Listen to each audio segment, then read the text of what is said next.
Quick update here on Saturday, November 9th. Here it's about 2:30 in the afternoon in San Diego. And I'm just making this quick video to talk about the upcoming shift, the upcoming transit of Jupiter, or, the current occupation, rather, of Jupiter in Mula Nakshatra. And of course, in Mula Nakshatra, it is this energy of uprooting and, changing what was previously the sort of norm of Scorpio. As Jupiter moves from Scorpio into Sagittarius, there's this uprooting energy that is the first section of Sagittarius.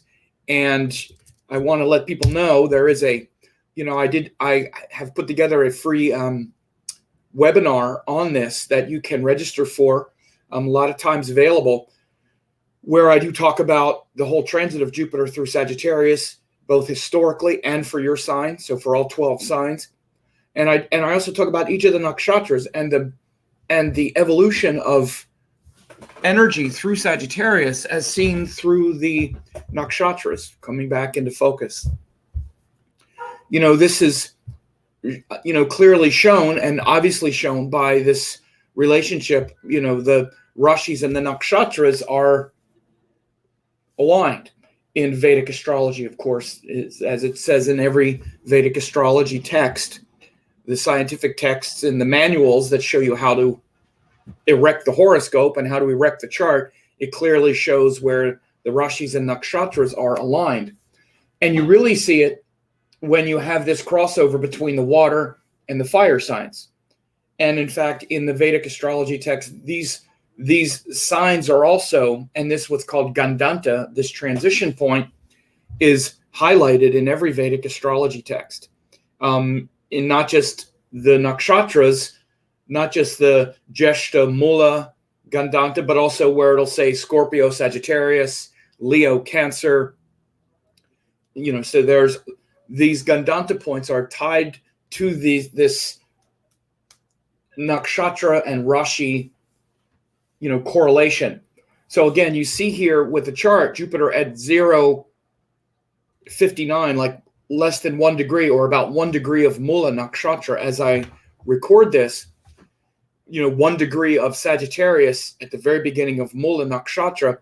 It's shown the last, couple of weeks, there's been enormous, turnover and sort of turmoil and transformation as Jupiter, which is the planet of justice and teaching and inspiration and purpose and meaning and focus, all of those kinds of things that would be implicated in what we would call guru, would bring into existence. So the fact that Jupiter is, in this transition point, and literally guru, which is teacher, is moving through this transition point, it really shows that right now our teachings and what's inspiring us and what was bringing a sort of trajectory forward in our life based on those things is shifting very rapidly right now and getting uprooted, pulled up by the roots. Mula literally means roots, and planting seeds, planting new seeds of hope and purpose and inspiration. Again, these are qualities of Sagittarius. So after these sort of dark, fearful projections, the sort of perhaps negative qualities of Scorpio, and also the powerful qualities of Scorpio, which has to do with devotion and, like emotional tenacity and, sticking with things. After that quality of Scorpio, we have the first part of Sagittarius, which is to pull out by the roots and plant new seeds. Now, again, hopefully the end of Scorpio, as we move from Scorpio into Sagittarius, the seeds that we're planting are not seeds of these dark truths or these dark teachings that just reinforce the negative Scorpio qualities. Hopefully the positive Scorpio qualities of, again, deeper devotion, having worked through our emotional triggering and fearful projections and all of those negative qualities of Scorpio, hopefully now we're planting seeds of authentic inspiration and truth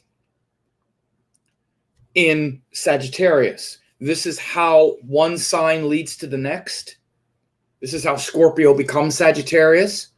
And usually when we've worked through our dark projections, then we're ready for higher teachings and wisdom, because we realize that we can't solve our problems ourselves, because we're just a bundle of dark emotions. So we look for a teacher, look for a guru, and higher teachings to give our life purpose. Sometimes we turn to these dark teachings, literally. Even things, I use the example, things like racism and bigotry and white supremacy and fanaticism and hateful ideologies are also a part of Sagittarius, because Sagittarius is literally kind of just what we believe, what we're believing. So if we stay stuck in the kind of darker possibility of Scorpio, then when we uproot that darkness and then plant seeds, we might be planting these dark seeds that lead to things like, oh, I'll be a fascist, a Nazi. It's all the black people. It's their fault. It's the foreigners. It's that. That's the purpose. That's the point. That's the philosophy. It could be that. Hopefully it's not. Hopefully, again, if we've learned the lesson of Scorpio and we've faced our own projections and fearful projections, and those who have been trying to get us to think of it that way, those who have been trying to say, you know what, your problem is it's the foreigners, it's the this, it's the that. And you're like, yeah, you're right, it is. Yeah, you're right, it is. But if we've instead said, no, wait a minute, that doesn't sound right. No, that's not right. There's a deeper meaning here. And I'm going to search for that deeper truth. And in searching for that deeper truth, we become more connected to the heart and more devotional. And we're willing to face our emotional triggering rather than be exploited, face our emotional triggering. Then when Jupiter moves into Sagittarius, that uprooting means now we're looking for something that inspires us, that's truly inspiring, that's based on good teachings and authentic gurus and authentic wisdom and purpose, not exploitive, dark triggers and things like that. So again, this is just in a general sense in your personal life. Obviously we see these things playing out in public lives where there's so much triggering and transformations going on all around the world. I've talked quite a bit about this. You could see a lot of recent updates on YouTube or Facebook or wherever you see it. I've been talking about these things, of course, in the political sphere all around the world. We see changes and shifts where we're being tempted to buy into some dark fantasy, some dark world vision, or aspire toward a hopeful purpose. And the transition point is Mula, Nakshatra. That's where it first starts in Sagittarius. That's where the new teachings first have to take hold. Because first we need to uproot the previous teachings. There might be a lot of half measures in our life where we kind of believe this, kind of don't. But at some point we got to just pull it out by the roots and say, okay, that's enough. I need to start something new now. Again, this is also why it's a great time to actually do something like study, literally even like study astrology. I'm about to open my certification course up again, because now is really a time to take the sort of dabbling nature and really focus and really kind of uproot the past, uproot the old ideas of like, well, maybe I sort of understand, and plant those powerful new seeds where you actually learn, again, whether it's astrology or not, but something uplifting and inspiring that's going to really take your life to the next level, rather than just kind of nibble at the edges. This is a term that we use when there's like incremental change. Small things change, little things change here and there. But at some point, we just like rip it out and throw it away and plant new seeds. Again, think of that metaphor of like a garden, right? Think of like you have weeds in the garden. If you just pull out the top of the weeds, if you just kind of trim the weeds and you leave the roots in, they're just going to grow back. If you want to get rid of the weeds, you need to uproot them. You need to pull them out. And then, pull out all of those weeds. And then let's say you want to grow flowers or you want to grow vegetables or something. They're not going to grow with all those weeds sucking up all the nutrients. The same thing is true in your mind and in your life. Your life is an amalgam. It's an aggregate, a ratio of what is important to you. What's in your garden? Think of your life like a garden. And it's a ratio of the different plants you have in there. You have some flowers because you like to enjoy life. You maybe have some green, some kale to get some nutrition, maybe some apples, maybe some other things, some lemons, there's some nutrition, there's some beauty, and there's some weeds. So you can think of the nutrition as the stuff that really keeps you alive. You can think of the flowers as things that keep you happy. And then you can think of the weeds as things that are just wasting your time, taking you away from something deeper. And they're just kind of clogging up the energy. And no one is going to weed your garden. No one is going to tend your garden except you. That's your job. Your job is to weed the garden and pull up the stuff that's just wasting your time. And now is the time to do it. Jupiter only goes through Mula Nakshatra once every 12 years. Again, Jupiter is the guru. It's the teacher. It's the teachings. Again, this is why I can always gauge these things by the interest in like my courses, especially my certification course, because it's it's a commitment, and people watch my videos and then I'll see when there'll be these shifts, people will be like, hey, I really want to take your course. I really want to take it. Really, I'm ready. And it's always when we get these big shifts that you'll see this interest sort of really pop. And so now is a great time to be doing that. By the way, I do have this webinar that it's free, where you can go and learn about this whole transit of Jupiter through Sagittarius. I talk about each of the nakshatras and the evolution of the nakshatras through Sagittarius. Now, again, this is built into everything in Vedic astrology. The nakshatras and the rashis are aligned in the same section of space. Of course, the Indians knew this, and they knew once they said Aries and Ashwini are at the beginning, that means all of it lines up, right? They don't have to be redundant and say, and Moola is the beginning of Sagittarius. Well, once you give the rule, it lines everything up. So every one of the zodiac signs are an aggregate or an amalgam of the nakshatras that make them up. So the first section of Sagittarius is Mula, ripping out the false teachings and planting the new seeds. But again, it's somewhat of a destructive process. The god or the goddess is called Nirati, which is about calamity and destruction and literally like sort of chaos. And it's related to the goddess Kali, who is there chopping heads and destroying darkness. So that's the first part of Sagittarius. The first part of that growth and that inspiration and that purpose, again, is ripping out the old paradigm from Scorpio into the new paradigm of those last four zodiac signs, Sagittarius, Capricorn, Aquarius, and Pisces. Those last four signs that are ruled just by Jupiter and Saturn, that last section of the zodiac is about the soul ascending and becoming liberated and leaving the earth. So the last section of being like attached and fearful on the earth is Scorpio. That's what Scorpio is. So we need to stabilize our emotions, face our fears, and transform that darkness at the end of Scorpio. That's what we're doing. Hopefully we've transformed it. And then we plant those seeds of truth in Sagittarius.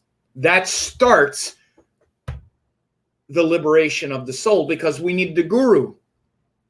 We need a teacher. We realize, I don't know this. I can't figure this out by myself. And in Scorpio, it becomes a source of paranoia and stress and fear and worry. And we get stuck in all of that. And then we try to control things. Eventually that breaks, and it leads us to some higher purpose in Sagittarius.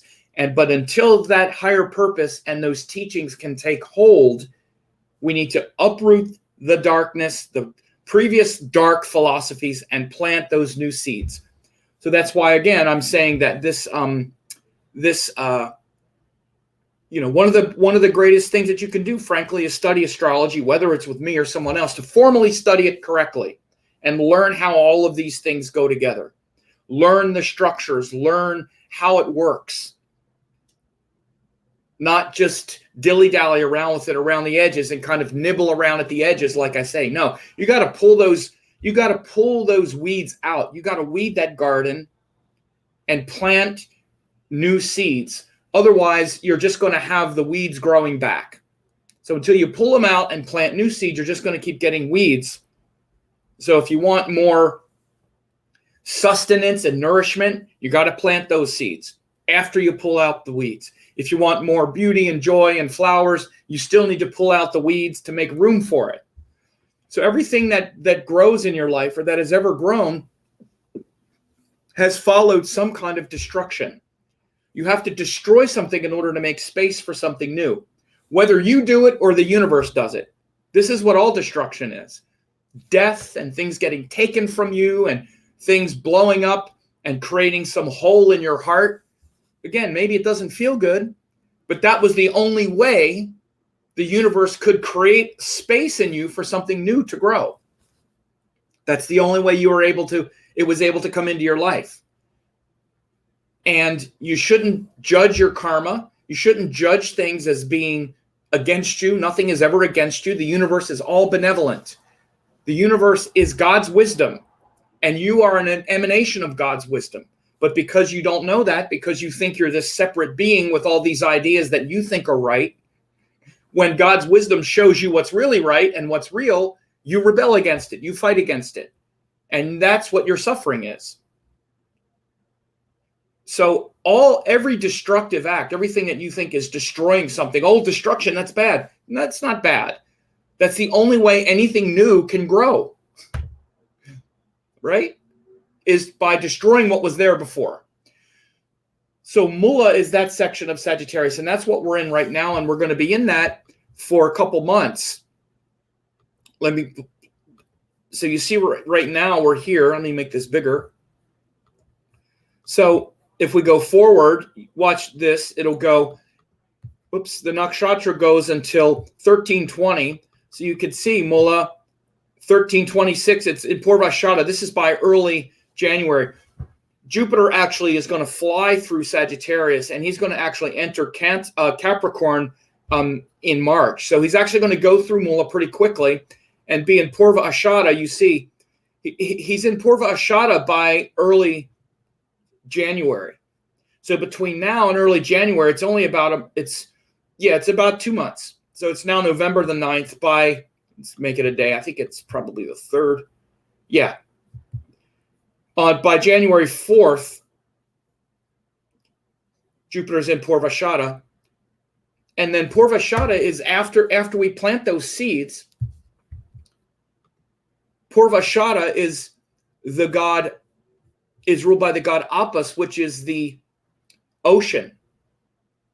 Ruled by the ocean. Purvashada is that ocean has to do with love and devotion and nurturing those seeds that we just planted. Anytime you see water evoked, water has to do with love, emotion, nurturing, sustenance, healing through the heart. And so Apus is the word for water, but also the ocean. And it also is very much related to devotion. So again, that's the next stage in growing something new. Let's say that you want to plant flowers. First, you got to pull out the weeds. That's Mula, and plant new seeds. Pull out the weeds, plant new seeds. But then what do? Just throw the seeds in the ground? No. You have to then water them. You have to nurture them. You have to nourish them, and then they grow. Then those seeds sprout and grow because of your devotion to their growth. Because your devotion to their life, those seeds grow. Just like the teachings that I'm talking about. Let's say, like, for example, someone who would get my certification course. They could go say, okay, I'm going to do it. And they can make the space and get the course, but then you have to do it. Then you have to be devoted to it. You have to be devoted to the teachings. You have to be devoted and show up and nurture that teaching in you, especially in the beginning, because it's very fragile. This is why, again, Purva Ashara literally means early victory. So this is just like in your life. The early victories in your life come from your like childhood and how you were raised and how you were reared, right? How much love and devotion and nurturing was given to you as a child.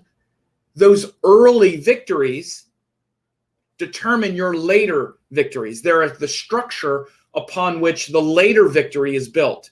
So these ashadas, which means victory, you have an early victory and a later victory. Purva ashada is the early victory, which has to do with nurturing those seeds and that love and devotion that comes from nurturing those seeds. And that leads to Uttara ashada, which are the later victories, which then after the seeds have been nurtured, like, for example, like once you grow to a certain age or something like that, after your parents' nurturing and selfless love and devotion has already established you as a person, then it's up to you. And those later victories come through what are called the Vishwadevas, the universal principles like time, which is kala, kama, which is desire, karma, which is action. So then you need to take that and then apply it and do it and work hard.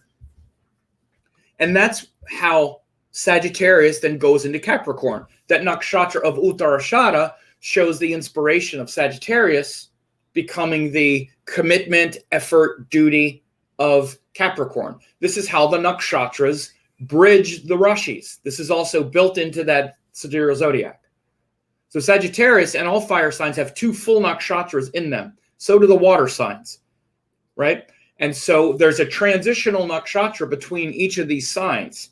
The transitional nakshatra between Sagittarius and Capricorn is Uttarashada.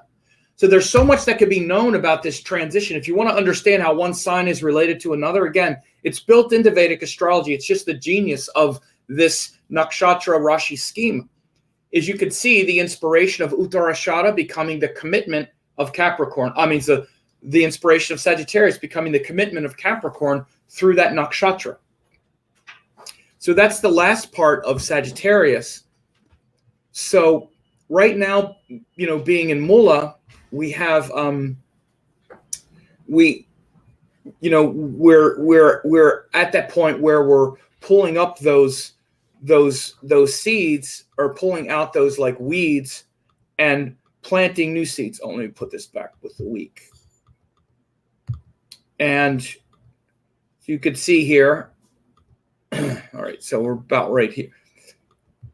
So we're on the 9th right here. Yeah, so again, this is very much a time to really introspect about what inspires you, what's been inspiring you, how susceptible you are to good teachings, or being, sort of manipulated by your fears. And, all of us have these tendencies and have these potentials. And whether or not you're ready to pull those things out by the roots and plant new seeds, and what those new seeds are. Because one of the things that's happening is we're going to be planting new seeds somehow. It's just, are they going to be based on the dark, paranoid worldview that we've just gone through with Jupiter going through Scorpio and all of the dark images that we could buy into? Or are they going to be, or have we worked through that and connected to deeper compassion, deeper emotional courage, deeper devotion, hopefully to like guru and teaching and something beyond the earth and beyond this world? And if so, then now is a great time again for you to actually, first of all, really study these teachings formally. And yes, I'm also talking about taking courses and learning this, really understanding this. You're not going to live forever. And you're not going to always have this time when your mind is aligned with the cosmos in this way. Jupiter going through Sagittarius happens once every 12 years. So your mind is ready to actually learn.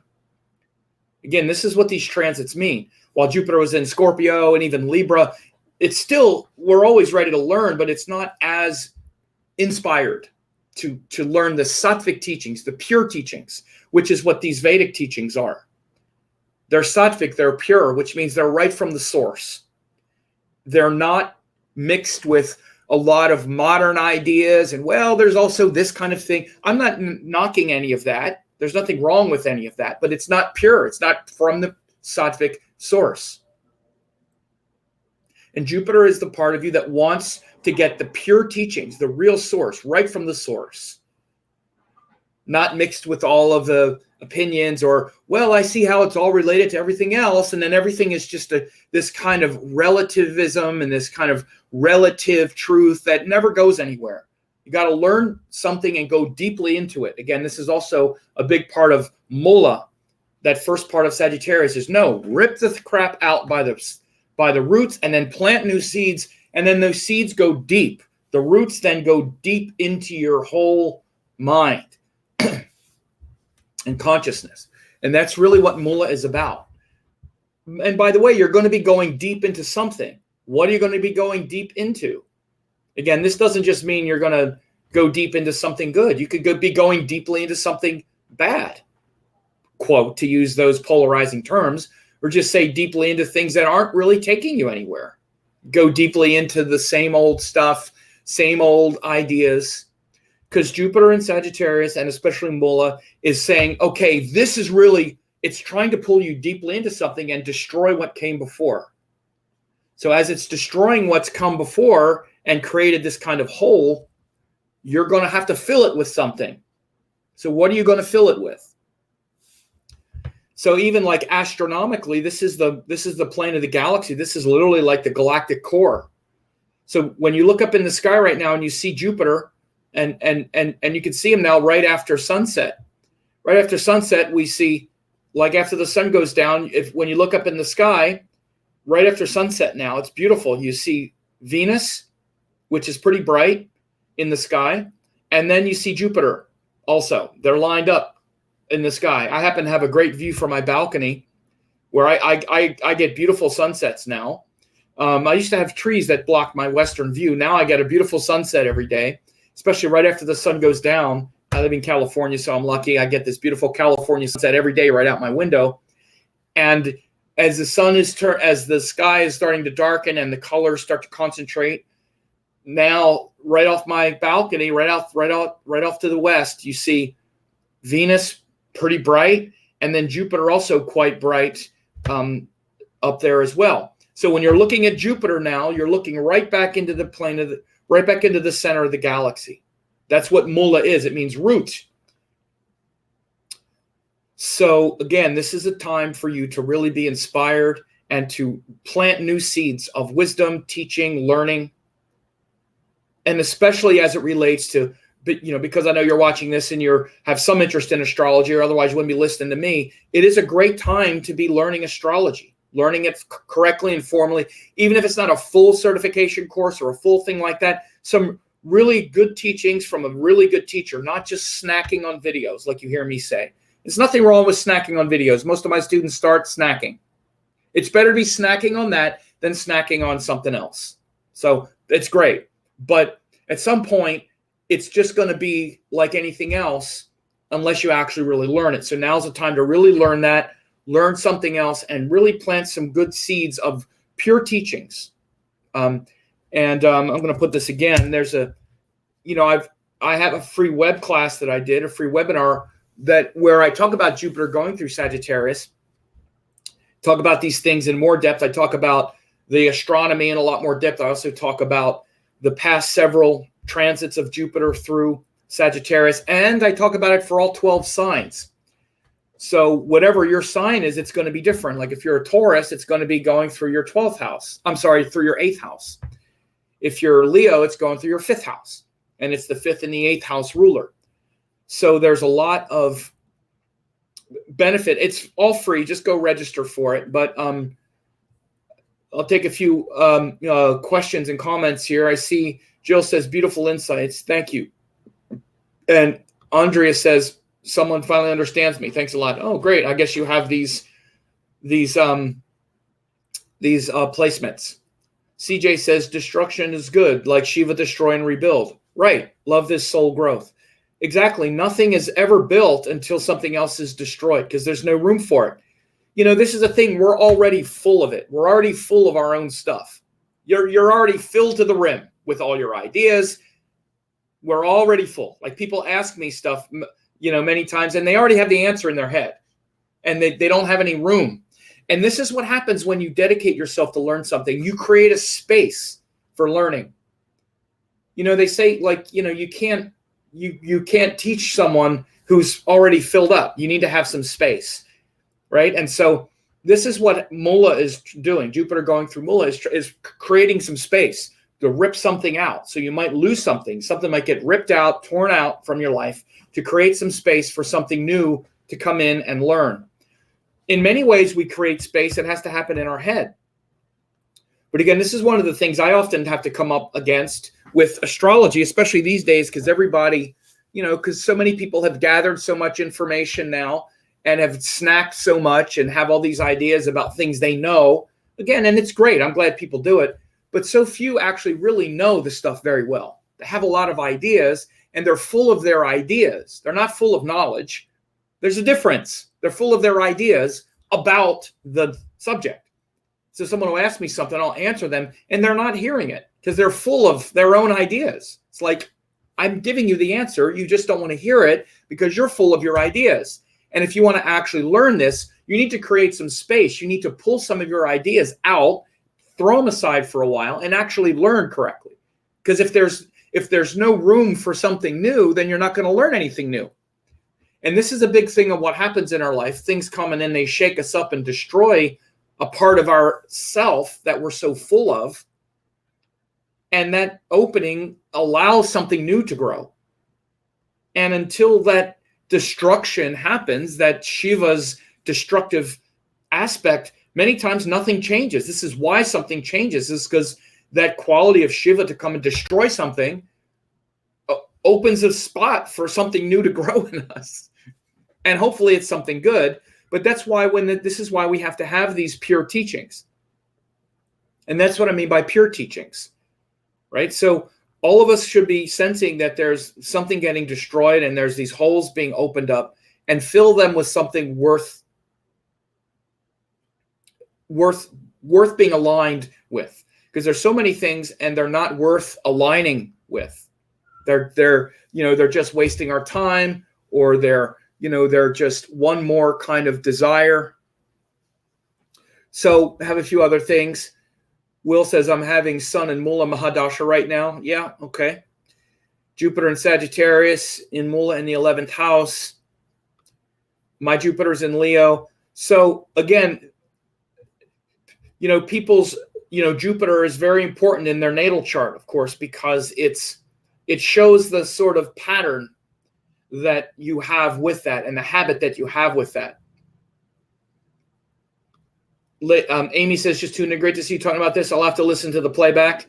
Thanks for the light. It's been tough energy recently with Jupiter and Mula. It's been changing and transforming a lot of things and opening up those holes for us. So this is why I talk about this, right?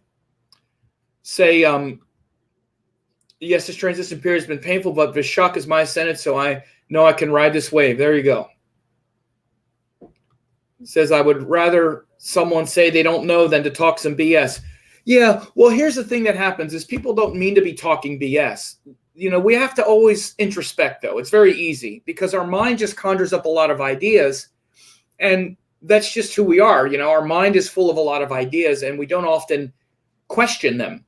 And in this day and age, especially, where everything has become so relative. We don't even realize that, again, because you could watch me and then you could watch someone else, then you could hear someone else, and anybody who might start talking, it's like, oh, they're all kind of saying stuff. It's all kind of the same.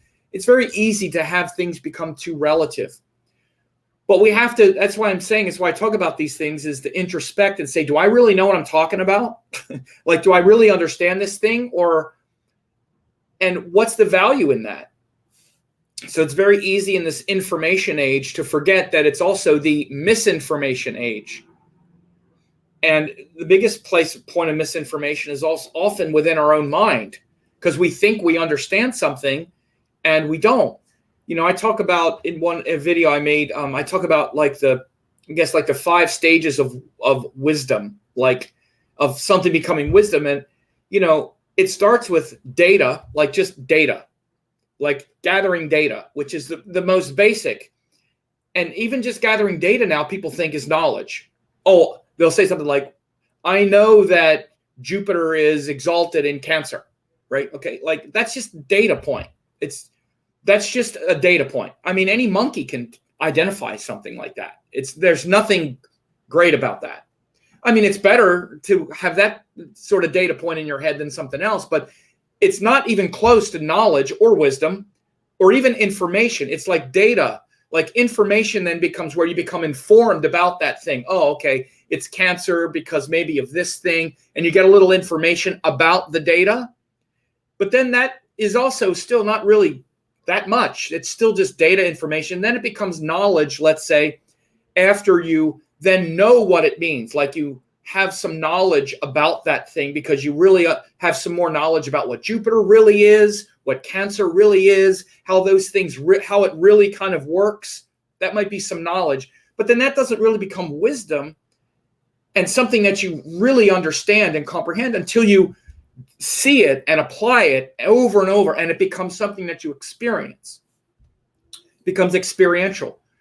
And so, again, in this day and age, we live at the most basic level, and we think we know everything because we've gathered some data. Oh, I know this, and I know this, and I know this. So what about this? Like people will string together 5 data points. They don't understand any of it, really.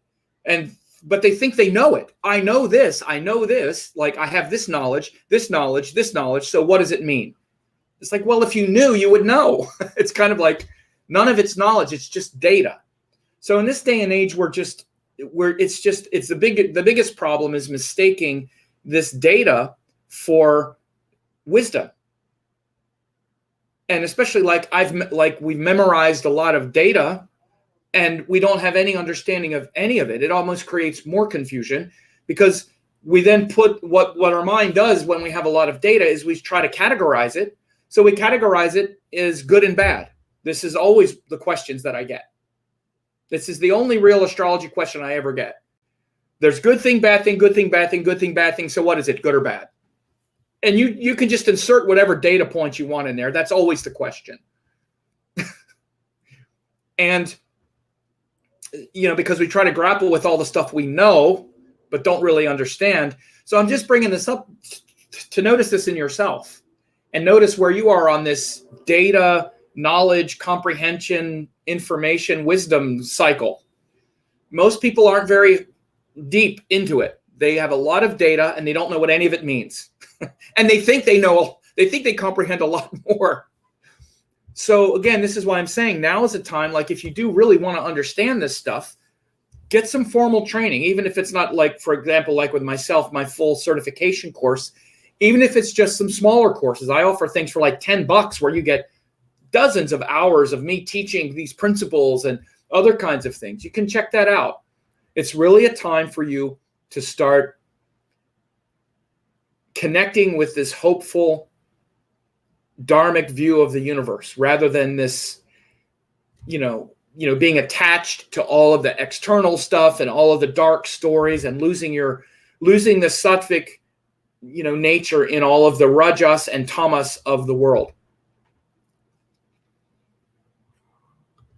So Danielle said, I'm sorry, you explained this already. Can you explain the difference between the goddess Niriti and Kali? Well, they're just from different traditions, really. The Niriti is from the Vedas. Kali is from the Puranic text. It's just a different tradition, but it's basically the same kind of energy.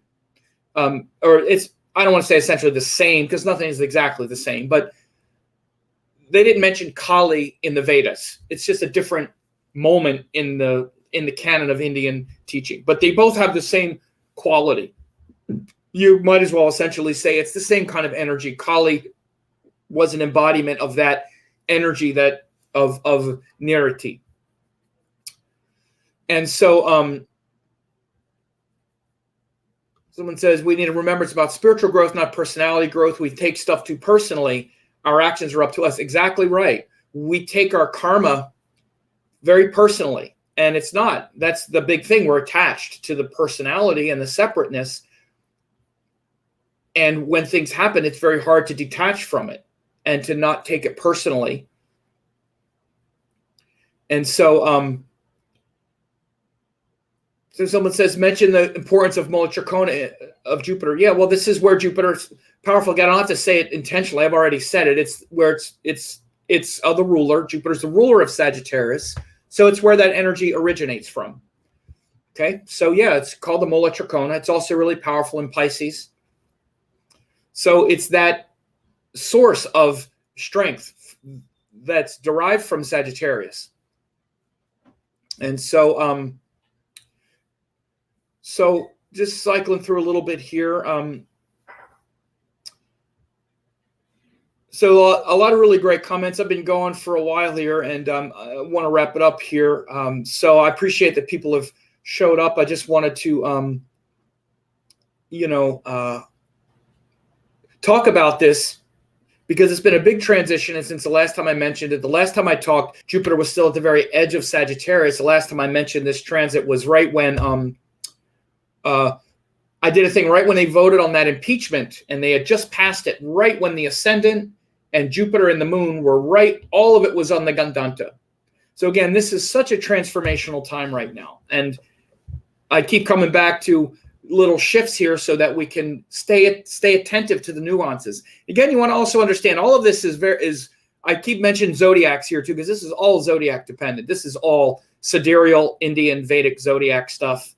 Again, just look at how things have shifted the last couple of weeks. We could see it in politics in the world, not just U.S. politics, but around the world, even in like Britain and Hong Kong and all these protests like Lebanon, all around the world, we're seeing, boom, all of this Jeshta, Mula, Gandanta, Scorpio, Sagittarius, everyone ready to like explode towards some higher purpose. We see it politically, legally, and then you see it in your life in different ways. I'm mentioning it to you because these are the things that I do as well, very Jupiterian, wanting to help people align with higher purpose and get that higher perspective, because that's also what's happening in a less mundane sense. And then, as it's, in a more personal and spiritual sense, these are also the great opportunities, what others are looking for socially, and a social accountability and righteousness.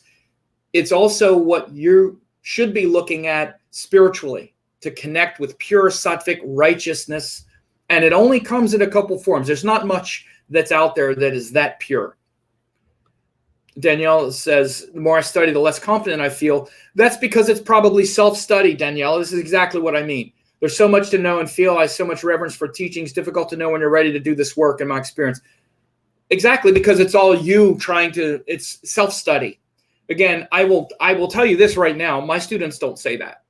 And I know this because I've taught thousands over the years, even absolute beginners who don't know anything.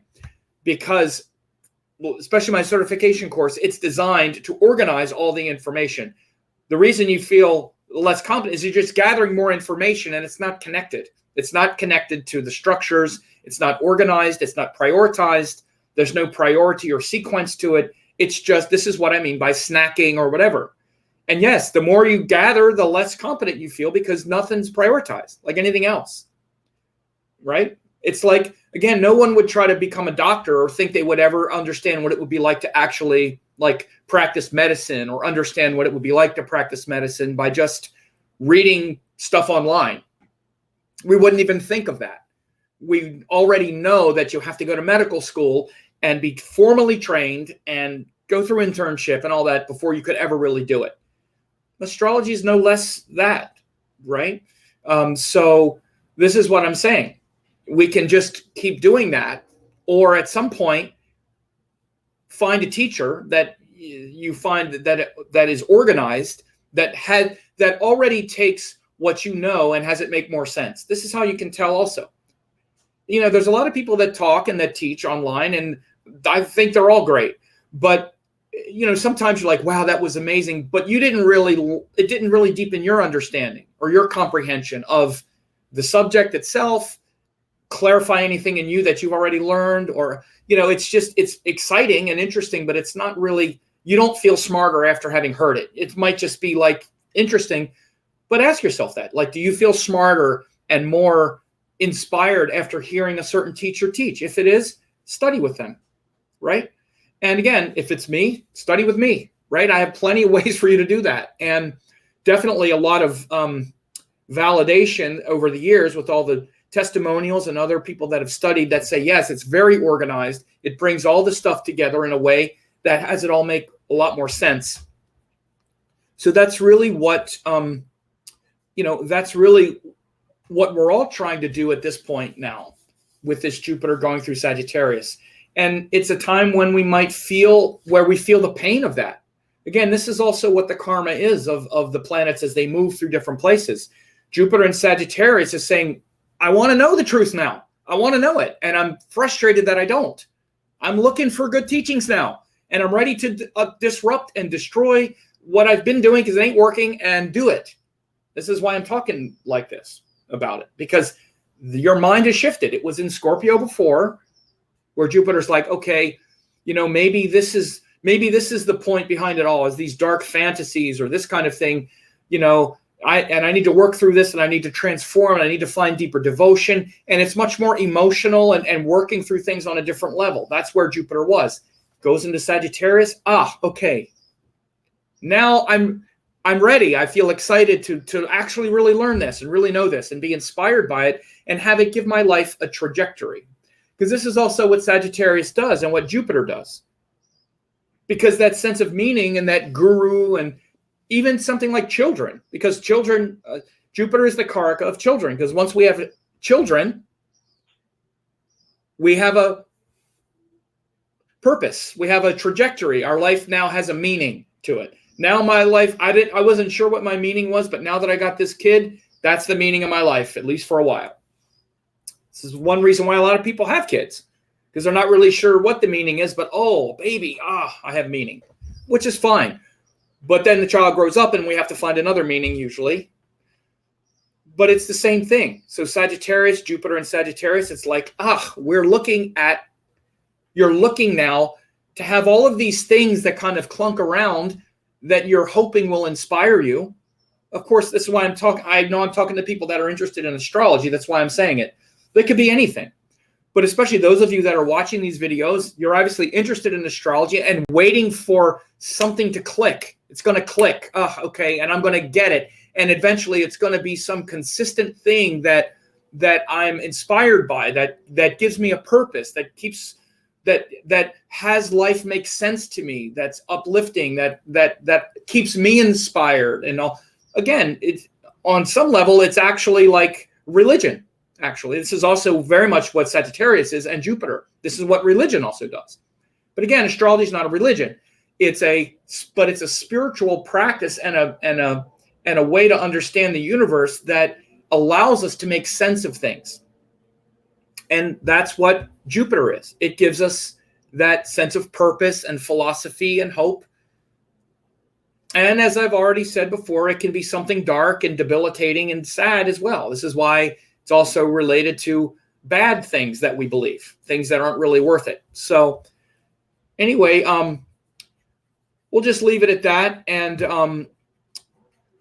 I'm glad people showed up here on a Saturday to listen to me talk about this stuff. And I hope wherever you're at, you're having a good one.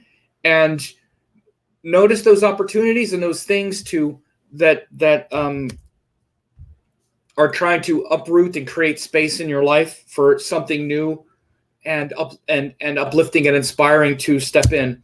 And again, I just posted again the link to free Jupiter in Sagittarius web class that I created that talks about that whole transit, each of the nakshatras and all as well, but for all 12 signs, including yours as well. So whatever your sign is, this Jupiter, I analyze the transit like, if it's, let's say it's Taurus, I say it's the 8th and 11th house ruler going through the 8th house. If it's Virgo, it's the 4th and 7th house ruler going through the 4th house. So I go into each, for each of the 12 signs, I break it down. So you'll definitely get a lot just from your chart, but also the history, the recent history of the Jupiter in Sagittarius. It's a little bit of politics in there, a little bit of just, each of the nakshatras, the astronomy of that part of the sky, and other things like that. So anyway, you have a good one and take care.